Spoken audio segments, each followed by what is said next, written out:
member of the board of directors of Tool USA. I crack safe and mostly I pick locks. This talk is not going to be about this sort of thing. This is using a thermic lens. It looks really great, especially if you're in a movie. This is actually safe being tested at UL Labs. The whole idea behind a thermic lens is you have a really hot bar that's packed with iron and aluminum rods, and you run oxygen through it, and you basically have a thermite reaction at the tip being fed by a lot of oxygen, so it gets really hot. It goes through just about anything. It tends to damage the safe when you use it. And occasionally damages the contents, especially if they're like paper, like money, which is, you know, if you're a burglar, sometimes a good thing. If you're going after the gold, if you're going after the securities or the money, you probably want to use a different technique, which is probably why you're here, not.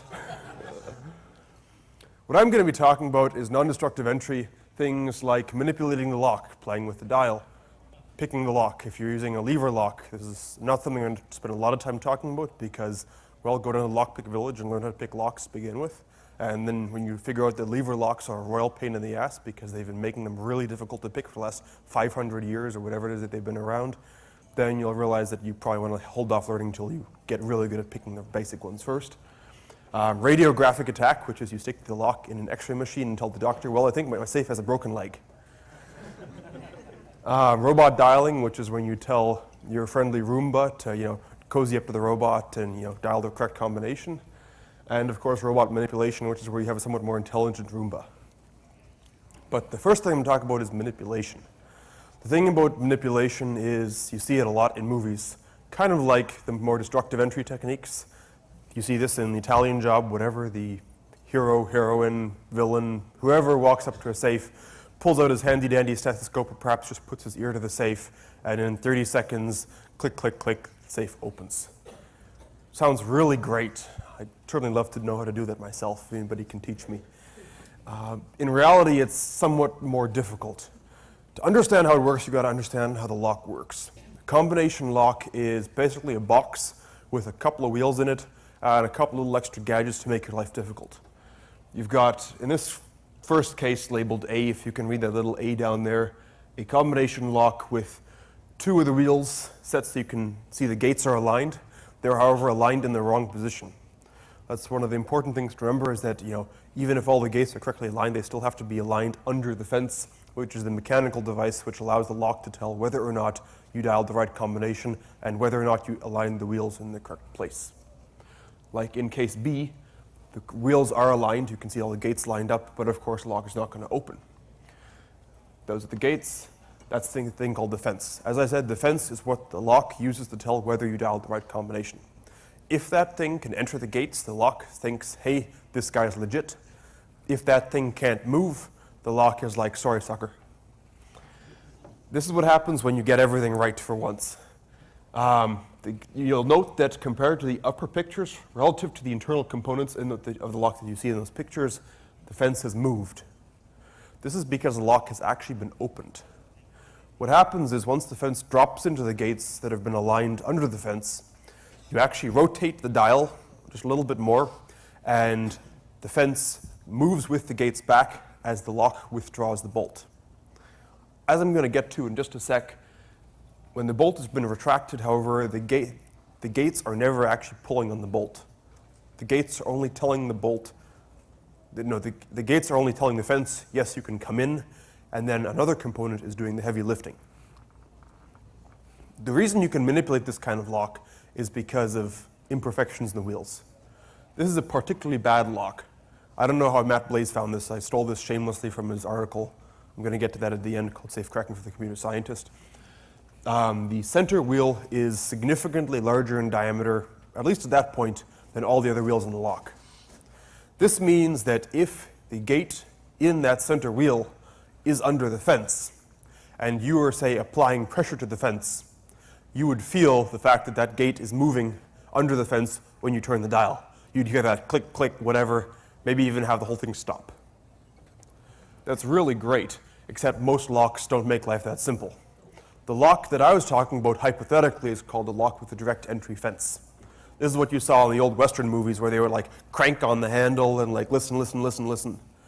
And one of the reasons they used a stethoscope was because the wheels were manufactured to such precise tolerances that you might only hear the barest of clicks as that gate moved past and hit that fence, which you were cranking on as hard as your arm would allow. Some people cranked even harder by, going over to the office desk and grabbing a typewriter and tying it to the handle. That's a whole other story. These days, after the lock manufacturers figured out that you could do this, they introduced a little device called a cam. The cam is a little bit on the back. You'll note that there's this bit on the diagram labeled the nose. It's directly attached to the fence. The whole point of the nose is that it prevents the fence from ever touching the wheels. This seems kind of counterproductive. So they added this little thing called a gate, and I'll get to that in just a sec. The long and short of it is, unless the spindle of the dial is in one particular place, the fence doesn't touch the wheels, which means that no matter how hard you crank on the handle of the safe, in fact, most safes don't even have you ever touching the actual bits of the lock directly. It's all interlinked by mechanical linkage. Except for this one particular place on the dial, the fence never touches the wheels, which makes it kind of hard to figure out where the gates are in the wheels if, for most of the revolution of the dial, the fence is never actually touching the wheels, and so therefore you have no way of getting information about the state of the dials underneath the fence, except in that one particular place. So the solution. Well, locks are mechanical devices. They all have their own tolerance. They all have their own imperfections, and most importantly, they have to work. It kind of sucks to come to the office in the morning, dial the combination, and have the lock not work. Then you call a safe technician, or your buddy like me, and he charges you $200 an hour to come in and open the safe. If this happens a lot, you go out and do something called buying a new safe. And then you tell all your buddies, don't ever buy safes from that guy again. In which case that guy goes out of business and he's very sad, and he stops buying locks from this manufacturer and tells all his friends who make safes not to buy locks from this particular manufacturer, and so they have to make sure their locks work every time. This means that they rounded the corners of the gate so that everything would work smoothly every time. This has the curious side effect of allowing you to measure precisely, very precisely, how far the fence has dropped inward into the wheel pack. That is to say, how close the fence has gotten to the center of the spindle. That's the little round thing in the middle, which is turning the whole business. And by making these measurements, you can put the whole wheel pack at a series of different positions and then literally measure the radius of the wheel pack at every position. And I'll get to that in a sec. How this works, these 2 points where the nose touches either end of the gate area are called contact points. It's a critical thing. The closer the nose gets to the spindle of the lock, that is to say, the further the fence can drop, the narrower the contact points seem to get. This is because these edges are rounded, and so as a function of distance, the gap seems to close. If you have a wheel pack where it's a larger diameter, at least at that particular point, because, say, there's no gate under the fence, then it seems to be pretty wide. And if you look very carefully at the graphics, some of you guys are probably going to have to get out your binoculars or something, or look at the video online, you can see that in the left column, which is a relatively larger diameter wheel pack, the points where the nose touches the gate area are farther apart. In the right column, the points where the nose touches the gate area are closer together. It's pretty simple. To take advantage of this, you create a map of the radius of the wheel pack. If you're a mathematical type, then you put this in the term, it's a map of the radius of the wheel pack as a function of angular position. What it's doing is, you turn the dial 3 times, get all the wheels moving together, and then at every particular position, you map the radius of the wheel pack, that is how far away the contact points are. These contact points, since they get further apart as the wheel pack radius at that particular point seems to go up and get closer together as the radius goes down, means that where the contact points get further away, there probably isn't a gate in the wheel, and where their contact points get closer together, there may be a gate in the wheels. Exactly how this works is a matter of practice. You have to dial, depending on the lock, every couple of numbers is when you have to take your reading, and then you pop this on a piece of graph paper, go afterward and look. that's probably where there's a gate. And then you go back and do this again. After doing it, every 2 numbers, you figure out there might be a gate here. Let's make sure that it's actually a gate shape. Because if it's not, then it's probably a manufacturing error. And the last thing you want to do is waste another 15 or 20 minutes trying to dial test combinations to figure out that, no, you just found a flaw in the wheels. Great if you're a quality tester, not so good if you're a safecracker. What you do here is you go back and we find by checking every half number for that particular range that this little aberration is in fact gate-shaped. And so we should probably include that as a number in the combination that we're slowly putting together. This begs the second question, and I'll take questions at the end if you don't mind. Which wheel's gate are we seeing? We found one number, but this is a 3-number combination. Is it the first number, is it the second number, is it the third number? Or technically speaking, is this a gate in the first wheel, a gate in the second wheel, and a gate in the third wheel? The reason I make this clarification is because when you're manipulating, one of the most important things you want to do is be able to visualize what's going on in the lock. Because that's how you intuitively find solutions to problems to which there isn't an immediate textbook solution. To figure out which gate in the wheel we've actually found, which wheel or what is it we're looking at, you dial 3 different combinations. You pick some number far away from the location on the dial of the gate that we found, and you take that some random number, which I'm using 22 for in this particular example. You set the other 2 wheels, which we're discarding for the moment, to that random number, and the test wheel, this for the first combination, the first wheel, you dial that number. So if we go back here, looks like this number is at 22. And the example I wrote up here is the other way of doing it. So I'll switch over and bear with me for a sec as I realize that I completely forgot how I wrote this particular presentation. Basically, the number of the combination is somewhere around 22, plus or minus a half number, which is irrelevant. So we used number 22, we set the other wheels at 67. We set the first wheel at 67, other 2 wheels at 22. Check, make our measurements again. Second time round, we set the second wheel at 67, and the first and the third wheels at 22. Do this again, setting the third wheel to that some random number, and the first wheel's at 22. The upshot of all this, trying 3 different combinations, is that when we make our measurements, we will see that for 2 of these cases, the measurements stay the same. Because if you remember back here, this first picture I showed you, one wheel is the one that we're riding on. The other 2 wheels, no matter where those other 2 wheels are, it doesn't matter. It's not going to figure into the calculations, it's not going to figure into the measurements. So the instant we get the gate in that one wheel out from under the fence, the measurements are going to change. Once those measurements change, then we know exactly which wheel has that gate in it at that position. And we're a third of the way there. Some of you guys have probably figured out the next 2 steps. Wash and repeat. Never mind about the wash part. What you do is you repeat, knowing this thing for this one wheel, for the rest of the manipulation procedure, you leave that one wheel with that one gate in that one position. In this case, we say that the first wheel had the gate in it. We would leave the first wheel at 22, and then just play with the second and third wheels. And then do this again for the second and third wheels. And once we figure out where the gate is in those wheels, we do this again for the last remaining wheel, and we have the combination and we have the safe open.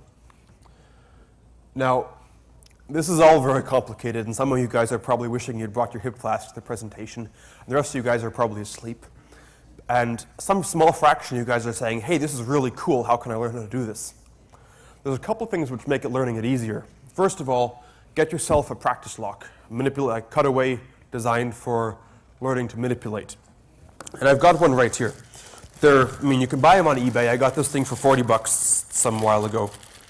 It's a safe lock mounted to a stand so you can leave it on your desk and your boss thinks you're all badass. And on the back, it's cutaway so you can see the inner workings of the lock. Now, nobody except for the couple guys here in the front can see what I'm doing, but I'm going to do it anyway, just for their benefit. When you twirl it, you can watch the gates move under the fence.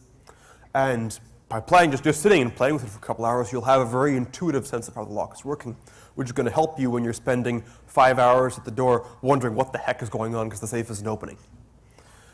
First time you open the safe, it'll take you quite a while. It took me, I think, 6 hours or so, because you're going back, you're charting, you're trying to figure out where you made the mistake and then made the other mistake, and you're realizing, oh man, I screwed up way back at the beginning, you have to start all over again.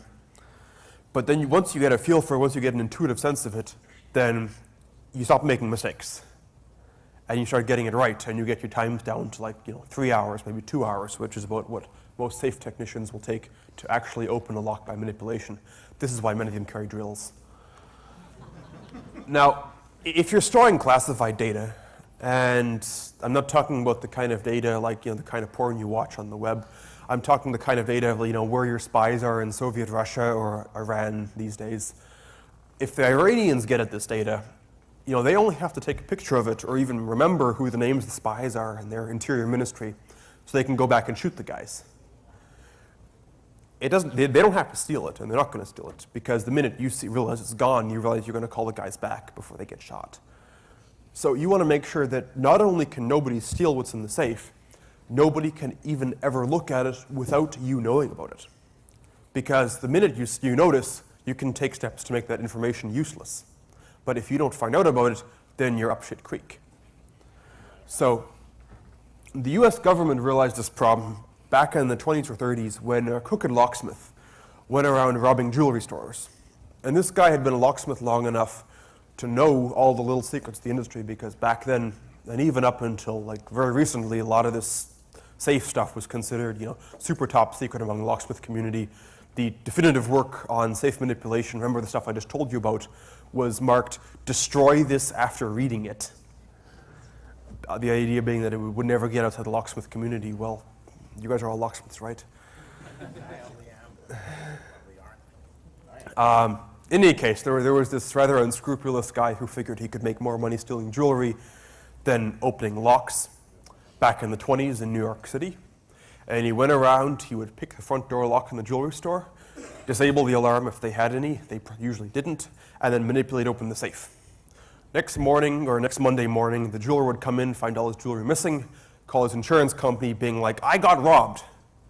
They would come in and take a look around and say, well, they didn't bust down the door, your safe's totally intact, and we all know those locks are totally secure.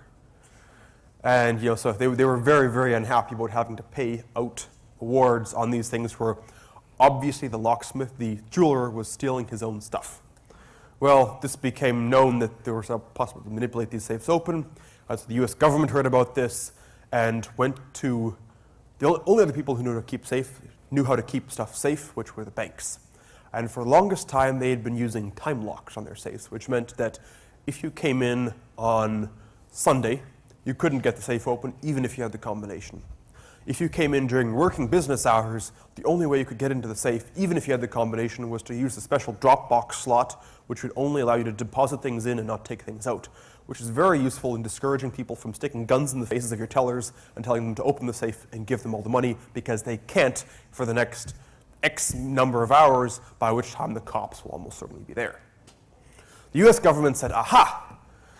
We don't have to worry about those pesky Germans or Italians or whoever it was they were afraid of getting into our safes and stealing our secret information. We'll just put time locks on. There's somebody in the office from 9 to 5 during the week, every day during the week. So they're not going to come in during then, but they could break in during the weekends. So they put time locks on all their safes with the idea that from 5 o'clock in the evening on Friday to 9 in the morning on Sunday, nobody could open the safe. Because, whatever would happen, they could get to it on Monday, it would all be good, but anybody coming in on the weekends was probably a burglar or a spy who shouldn't have access. Great idea in theory. Unfortunately, Pearl Harbor happened on a Sunday. And so you had all these generals running around their offices being like, our war plans, our war plans, our war plans. Where are they? And these aides being like, looking really uncomfortable. And they realized they needed a better idea. So they got rid of the time locks and posted guards and went to a guy named Harry Miller, who at the time was the head of Sargent & Greenleaf, the biggest safe lock manufacturing and design company in the country, being like, make us a lock that can't be manipulated open but doesn't need those time locks. And so he came up with the Sargent & Greenleaf 6730 MP, which is now known as the 8400 MP, or 8400, with some modifications.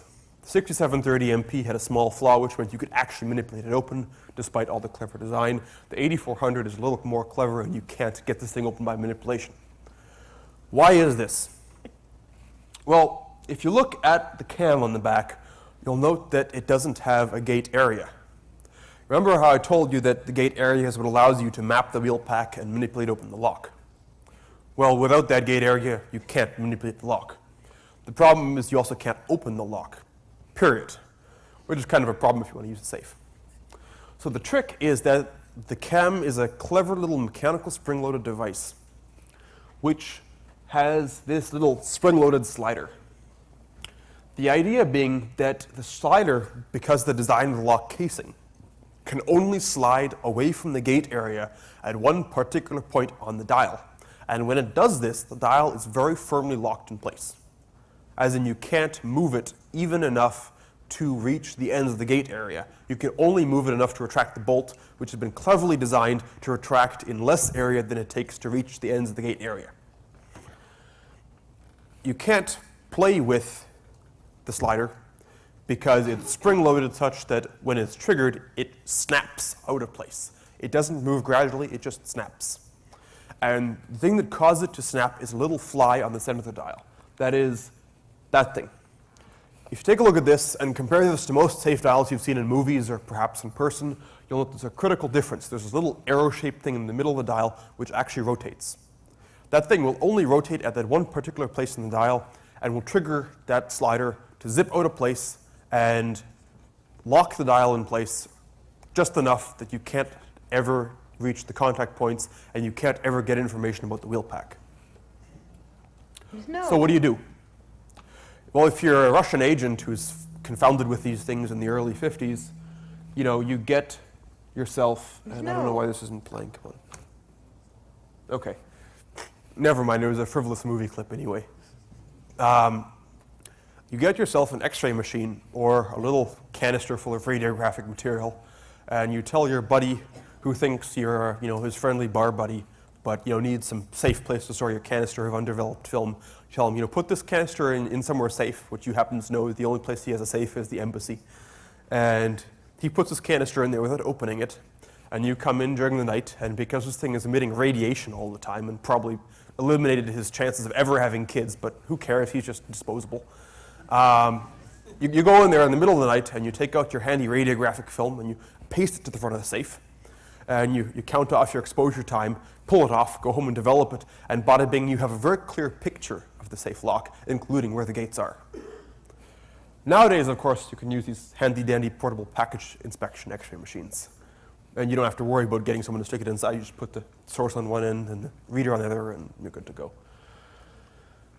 So, US government found out about this, and so did the British government, and they originally had this brilliant idea. Well, these locks are encased to keep people from drilling into the sides of them in like hardened steel boxes. So we'll just fill the boxes with lead ball bearings. The lead will keep the radiation out, and we're all good. Russians came back being like, aha, we know computer science and image processing, and worked out a way to process their images and still get useful information. So the US government came back with plastic wheels, which of course don't show up on X-ray machines. And rumor has it that the Russians came back with even better computers and even better image processing and still get in, so now they just try to keep the Russians out entirely. Now, of course, Hollywood is Hollywood. This is only relevant to the clip that didn't work, so I'm going to skip it. The robot dialer, this is, you're confounded with this lock you can't get into or can't manipulate.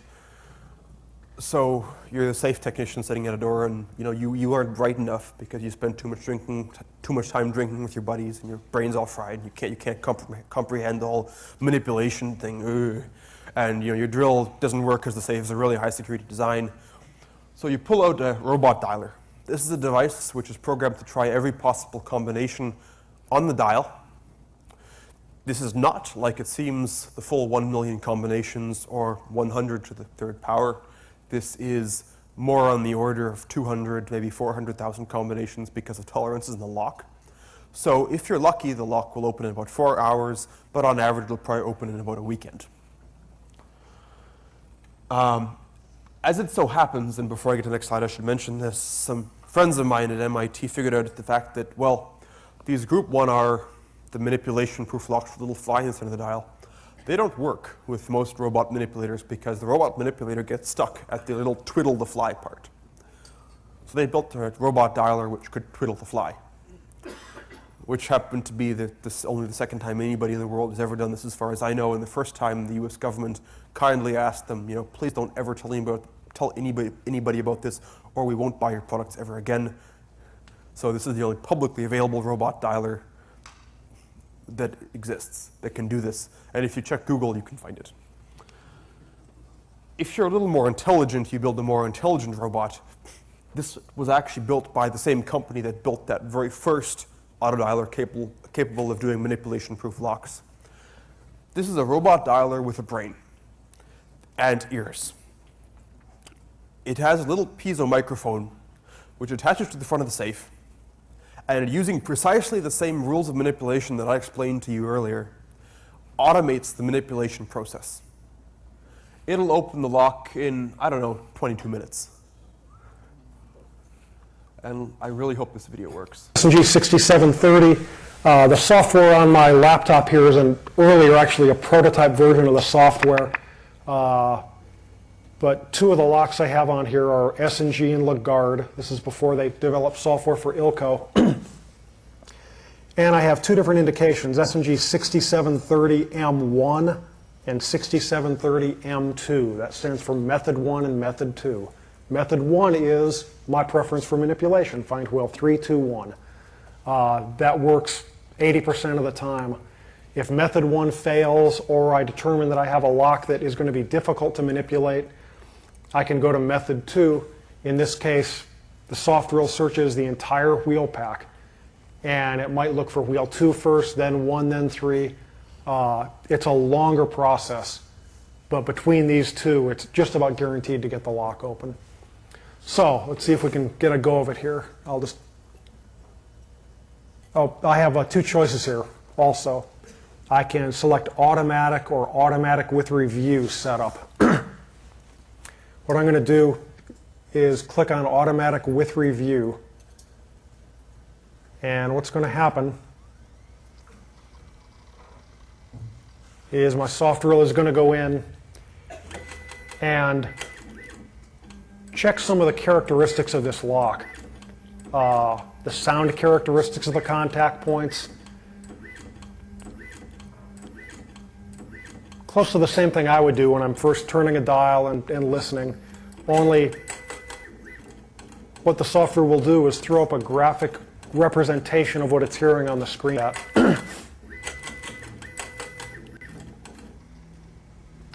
And what I have here is actually just about as perfect as I could have hoped for.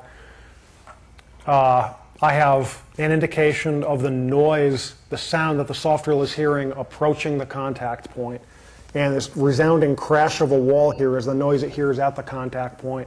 And that's almost a perfect setup. We got fortunate here. What I want to see is about the right third of my screen. Black would be perfect in an absolute perfect world. I want to see the sound lines go all the way to the top and bottom of the graph and be as dark as can be. And I want as little noise as possible to the left of that, filling up about 2/3 of the screen. That's a good setup. If I get a poor setup, I have a few options. I can move the microphone and try different areas on the safe, or I can actually adjust my gain, decrease the position that the drive cam is hearing the contact point. I can make some changes here, but I find that generally I don't have to do anything. So I will click on Continue Test here.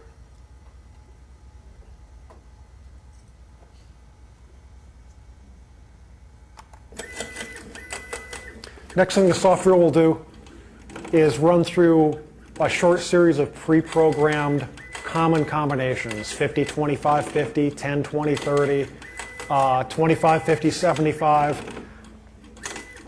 And even though a good manipulator would try these combinations first, you'd be surprised that you still run into safes that are set on these simple combinations. So it'll spend just maybe a minute doing that and then go on to its manipulation.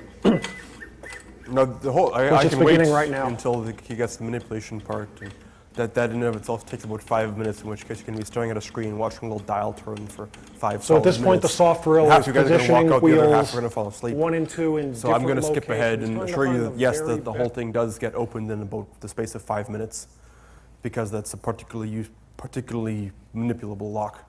On average, is about 20 minutes. Again, the U.S. government hears about this and is like, oh crap, you know, our locks can be robot dialed in the space of a weekend, and the ones that are easy can be manipulated, can be opened by a robot. So what do? Well, the very same company that built the first auto dialer capable of robot dialing a manipulation-proof lock, as well as building the smart dialer which could manipulate open a regular lock, built the solution to all this. Got to wonder whether the first two were like sales efforts or something, in the form of the Moss Hamilton X07. This is a computer-controlled lock which has an LCD display at the top and a dial in the front. For the user, it's like dialing a regular lock, because you dial and you see the numbers go past in the top. It has a few interesting features, though. For one thing, to prevent a robot dialer from working, it's got interlocks which will destroy the lock internally if you dial too quickly, because it'll blow a fuse. Every time you change direction, it puts you at a new position on the dial. Something that's physically impossible with normal locks. It's like changing direction at 67 and all of a sudden finding yourself at 22. You're transported through space and time, as it were, by the computer to start you at a new position on the dial, which you have no idea what it's going to be. Of course, has a LCD display on the top, which can only be read from a very narrow family of angles, which means that it's very hard to put a camera in place to read it. It has a proper 1 million possible combinations, because there is no leeway in terms of dialing the right or wrong number. And of course, it has an audit trail, so you can see how many times the lock has been opened and how many times people have failed to open the lock, which is kind of useful if somebody tries and fails to find out, so you can go asking naughty questions. If you dial continuously without a pause of a quarter second every 1 1/3 turn, the lock will shut down. This is kind of interesting. Why would they do this? The logic is that your human arm can only twist around so far. And when it twists so far, you have to pick it up and put it back on the dial again and keep turning, whereas a robot can turn an infinite distance. So if you dial fast more than this, then you're probably a robot. If you enter a whole combination in less than 15 seconds, well, you're either Superman or a robot, and Superman doesn't actually exist in real life. If you dial continuously for more than 5 minutes without letting the lock power down, you should probably take a rest anyway, so it does it for you. And of course, if you try 10 combinations in sequence, then you have to wait a couple of minutes and go check your notes. And this is the internal flowchart of the lock, for those of you guys who are wondering how they can possibly crack it. Basically what it is it has a stepper motor / generator, which provides the position information as well as the power for the lock. You don't have to ever change the batteries on this lock, which is kind of useful if you're in sub-Saharan Africa, where your only source of batteries is back in the US, and you've got to tell your buddy to go down to the Bartell Drugs and FedEx you some. It has a random number generator feeding a microprocessor, which it uses to encrypt the combination and all the working information in memory, display unit, and a separate drive motor which integrates through the whole thing in a very clever way, so it requires an absolute minimum of power. The cool thing is the motor actually turns a little gear, which then allows the main dial to engage the bolt. And of course, I'm not going to go into this. The computer types among you can probably find this on the web. If you go to my webpage, I'll get to that at the end. Basically, they put a lot of research into making this thing very resistant to differential power analysis and other fun toys like that. And of course, if you decide to drill the safe open, drill into the lock, break the lock, open the safe, and then replace the lock itself is potted in a compound called Dimax, which has these little UV fluorescent particles scattered throughout it. And when they install a new lock, they take a picture of these UV particles under UV light and file this away. And every once in a while, they'll come back and check that against the reference picture to make sure nobody's swapped out the lock. Because it's impossible to duplicate the position of these UV particles because they're just poured in randomly. Basically, and here's a long quote which you can all read for yourselves. As far as we know, if you don't have the combination, you're not going to get this thing open because it's going to take 190 days to dial this thing with a robotic dialer, dialing every possible combination. This is, of course, as far as we know, because who knows what intelligence agencies or clever hobbyists have developed. Some of you guys might have seen this talk at Last Hope when I gave the preliminary version. If you guys came away and had a brilliant idea, by all means come up. I'll give you the microphone. You can tell everybody. Anybody? Damn. Yeah, that's. Camera on the ceiling to see the numbers. That's the thing. The LCD display is specifically designed to prevent that. Possible EMP attacks, possibly.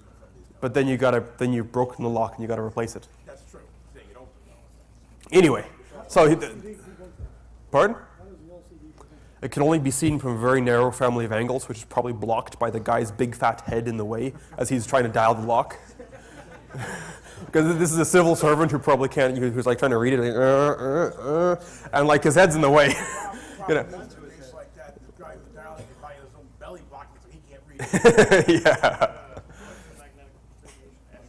it. Yeah, differential power analysis. They thought of that, I think, in most cases. Anyway, so that's probably the most difficult lock to open in the world. There are a lot of safes out there which aren't used by the US government, are used by people who really don't pay that much attention to security and are made by manufacturers who realize their customers don't pay that much attention to security. And so they have minor design flaws. Like one particular safe where you could find what would appear to be the drop-in area, just feel for the contact points. Enter those particular contact points into a program that was available on the web, and hit go, and it would tell you the combination of the safe.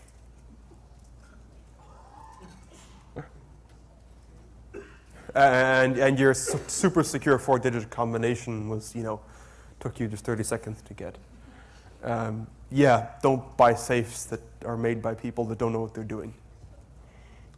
In any case, if you want to learn more about this stuff, the definitive reference on the subject is Mark Tobias' Lock, Safes, and Security. If you only buy one book, that's in fact the book to buy. There's an electronic version which is more expensive but has like cool videos like the one I showed you on the Moss Hamilton soft drill. If you want to see all the intricate details of how it works, that's the place to go. You can also search it if you're just looking for something because it's a gigantic book. If you don't have any money but you want to learn how to do this, Matt Blaze's Safe Cracking for the Computer Scientist is absolutely incredibly awesome. Half the graphics in this presentation were shamelessly stolen from that text because the guy's amazing when it comes to taking pictures of this stuff. It's free, and it does a really good job of explaining it. And if you want to do this professionally, there's the National Locksmith Guide to Manipulation, which talks more about things that you might encounter in the field. Or if money, if we had the money, we worry about cracking safes in the first place. It's a hobby. Yeah, it's one Lock sport. Yeah, it's one way to look at it. So any questions? And you might want to go up to the microphone so everybody can hear you and the video can. Question, but could you speak to the ratings on safes? What the difference between fire and burglary ratings? Okay, good question about the ratings on safes. If you're buying a safe, what do you look for? Well, first of all, make sure it has a real lock on it, as we all saw.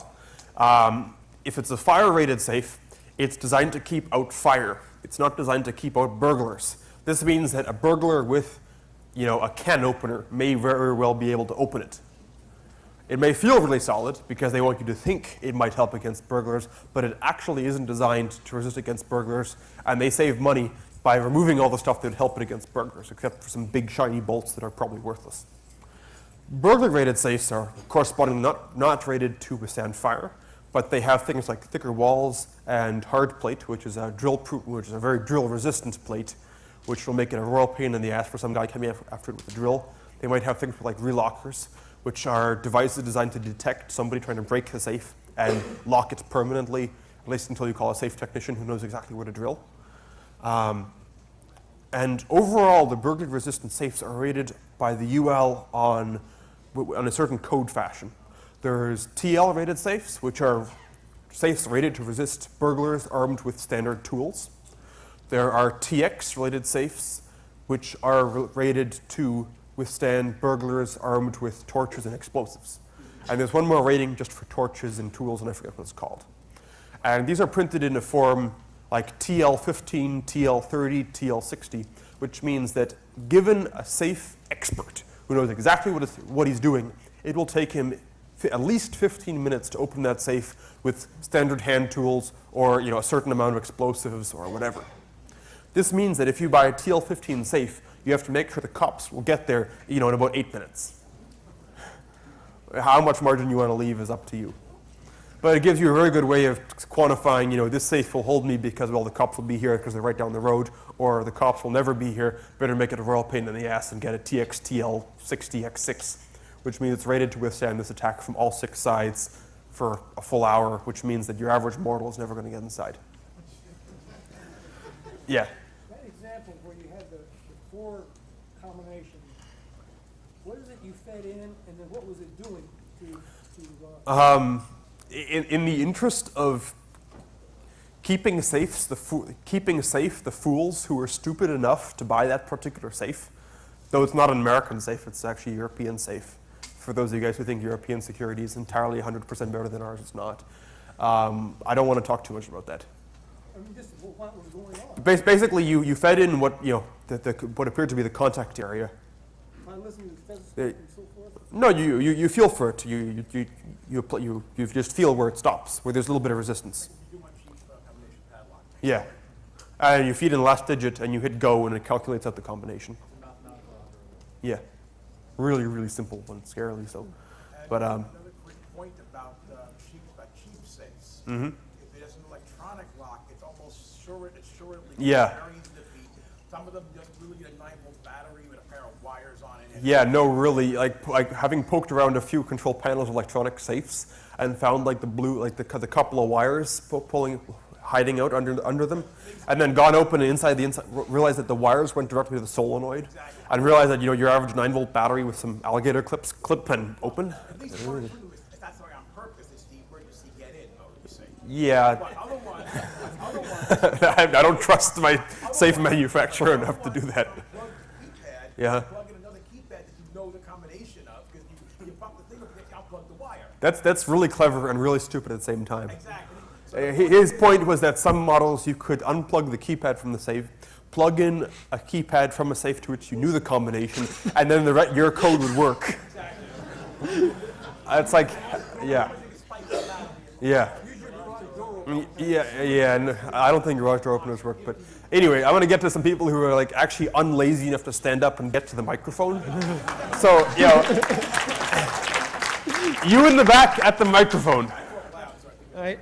In general, like in terms of locks such as padlocks and other things, how would you say combination locks compare to key locks in terms of security? Your average master lock or padlock can be remarkably difficult to pick for what it is. I wouldn't trust it to secure any amount of money, but if you've looked at picking those, the procedure for doing so is somewhat involved. You actually have to you use kind of like the program I showed you. You figure out the possible range of combinations, and then there's some people can manipulate them, some just have to brute force it basically. However, you can shim them. I'm talking from the manipulation perspective. You can pull it back off with a freaking pair of diagonal cutters in 10 seconds. Yeah, use a can opener. I mean, these are locker padlocks here. He was asking combination or key. Oh, in general, combination versus key. Yeah. How much are you going to pay? Like, there are very good, like, small padlock form combination locks, and there are very bad ones, just as there are very good small form key locks, like the little American padlocks, which are a royal pain in the ass to pick because they use serrated pins, and some of them even have serrated pin chambers to match. Even though these things are dinky and you could cut through the shackle in 5 seconds with a pair of bolt cutters, you're not going to pick them open anytime soon.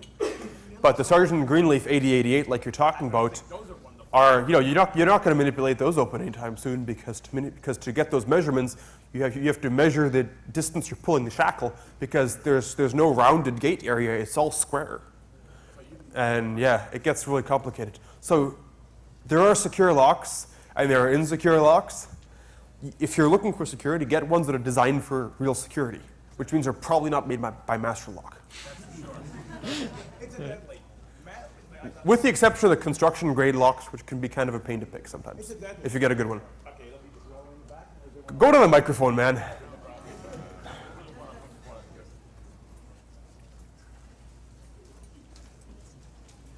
Not that this is really news for most people who go to these things, I would imagine, but talking about Master, they have a higher security, quote unquote, combination padlock. This is the one with the bigger case and the smaller dial.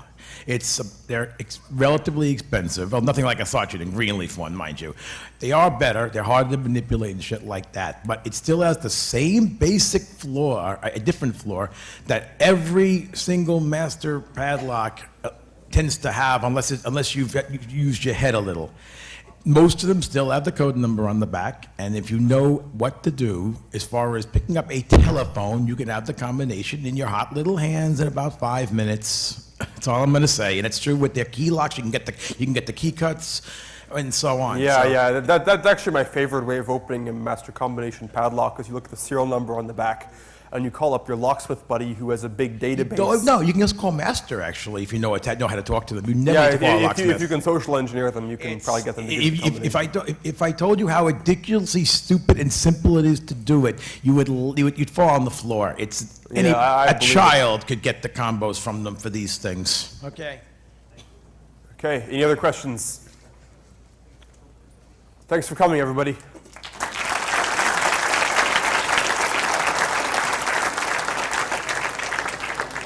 had a question. Does anyone want to do it? Sure. I actually have a safe that was given to me